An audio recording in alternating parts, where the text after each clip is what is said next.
L'actualité africaine comme vous ne l'avez jamais vue. Des analyses percutantes et des reportages exclusifs. N'oubliez pas de vous abonner pour ne rien manquer. Abonne-toi et active la cloche de notification pour ne rien manquer de l'actualité africaine. Le Bénin s'est laissé aller dans des prises de position qui ne sont pas forcément dans l'intérêt du Bénin ou du peuple béninois. Est-ce que le nouveau président peut demain demander aux forces françaises qui ont pris pratiquement en otage tout le nord du pays de partir? Il ne peut pas. S'il le fait, on le renverse. Est-ce que demain, le nouveau président Romuald Wadani peut prendre son avion, aller à Bamako, à Niamey ou à Ouagadougou pour dire aux autres, écoutez mes frères, je viens d'arriver, je veux qu'on travaille ensemble? Il ne peut pas. Il le fait, on le renverse. Donc, il arrive dans un carcan et il ne peut faire que ce qu'on lui dira de faire. L'histoire du Bénin aujourd'hui, c'est un pays qui volontairement a cédé sa souveraineté à un autre pays. Et cet autre pays lui dicte ce qu'il faut faire. Tu sais, récemment, chaque fois que nous venons ici, nous parlons de l'armée française au Bénin, les gens hurlent au scandale, mais récemment, le journal Le Monde, le journal français Le Monde, a reconnu qu'il y a des troupes françaises au nord du Bénin qui font l'entraînement, ce qui est normal, et qui même se battent contre le JNIM. Mais si ce n'est que ça, entraîner les troupes béninoises et combattre les terroristes, mais nous tous on applaudit. Pourquoi on en fait un secret?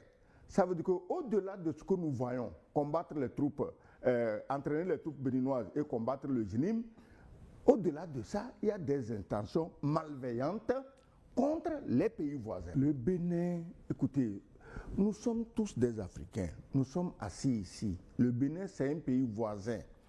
Nous pouvons nous informer régulièrement de ce qui se passe au Bénin, les médias, les échanges entre personnes, les voyages et tout.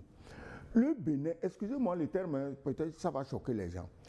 Le problème du Bénin, ce n'est pas le président Patrice Talon, mais le problème de Patrice Talon, c'est de s'être soumis à un diable extérieur. Sinon, Patrice Talon, en tant qu'individu, je ne crois pas qu'il ait quoi que ce soit contre les pays de l'AES. Il est sous ordre pour nuire aux pays de l'AES. Et si le nouveau président commence à reconnaître d'abord, comme l'a reconnu le journal Le Monde, qu'il y a l'armée française au nord du Bénin, que l'armée française non seulement entraîne les troupes béninoises, ce qui est très bon, mais combat aussi directement le JNIM sur le terrain, ce qui est encore mieux. Mais là, on commence à comprendre qu'il y a une certaine transparence et que le désir d'utiliser l'armée française et les terroristes pour nuire aux pays du Sahel est levé.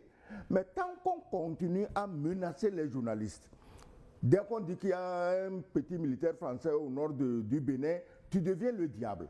Mais pourtant, eux, ils passent leur temps à accuser les pays du Sahel d'avoir les soldats russes.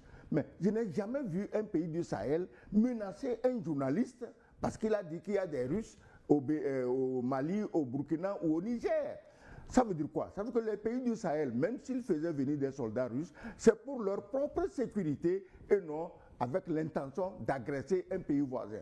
Entre celui qui amène des troupes étrangères pour sa propre sécurité et celui qui amène des troupes étrangères qu'il cache, qu'il renie, qu'il camoufle, juste parce qu'il veut agresser les autres, c'est ça, c'est là-bas qu'il y a la différence. Sinon, Patrice Talon, mais attends, c'est un Béninois, c'est un Africain, c'est un Béninois, il aurait quoi contre ses frères du Bénin, du Mali, du Niger et du Burkina? Il est sous ordre, le nord de son pays a été envahi par les troupes françaises qui soutiennent les terroristes et ces terroristes continuent à massacrer les populations, aussi bien civiles que militaires béninoises.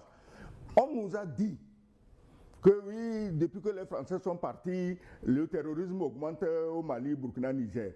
Qu'on me dise, j'ai déjà posé la question ici la dernière fois, pourquoi la présence de ces troupes françaises au nord, au lieu de calmer les terroristes, donne plutôt de la vigueur aux terroristes qui s'en prennent crapuleusement aux forces armées béninoises.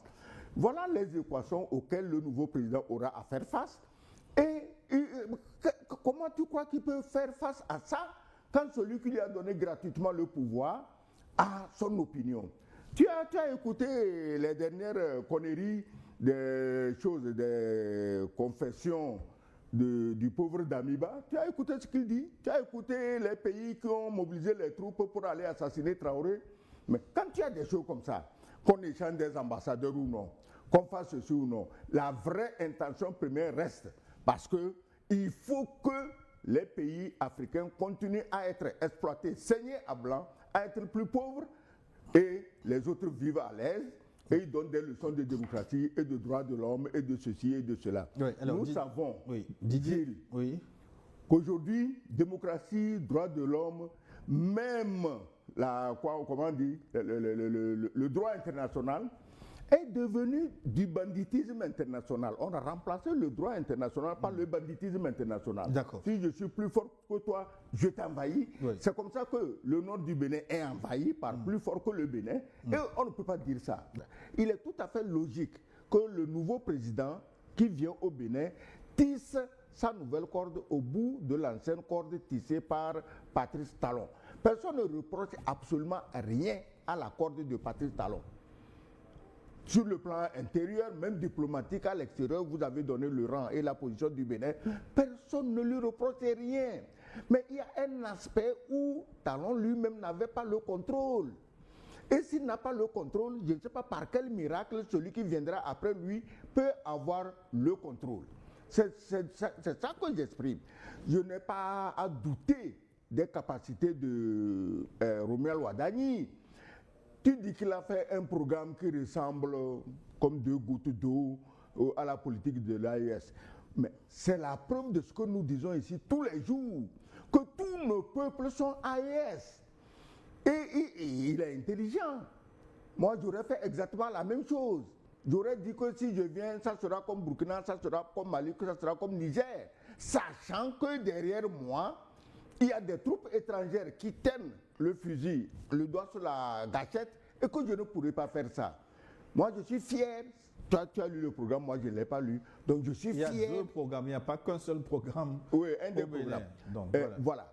Je suis fier que tu dises que, bon, il dit des choses inspirées par les pays de l'AES. Si tel était le cas, si en venant, il était capable d'une rupture, de mettre dehors les troupes étrangères, ou du moins de reconnaître leur présence et leur utilité, c'est bien. Nous sommes aujourd'hui dans un monde menacé de toutes parts. Et tous les pays souverains ont le droit de faire appel à qui ils veulent pour les aider à assurer la paix et la sécurité de leur population. Si des gens ont appelé les Russes vont les aider, ils ne le cachent pas. Si moi j'appelle les Français, je n'ai pas à avoir honte de dire que, bon, moi, j'ai voulu que les Français viennent m'aider. À partir du moment où tu as honte de reconnaître que les Français sont là, c'est qu'ils sont là, non pas pour lutter contre le terrorisme, mais pour agresser des pays pacifiques qui ne cherchent du mal à personne. Voilà le problème.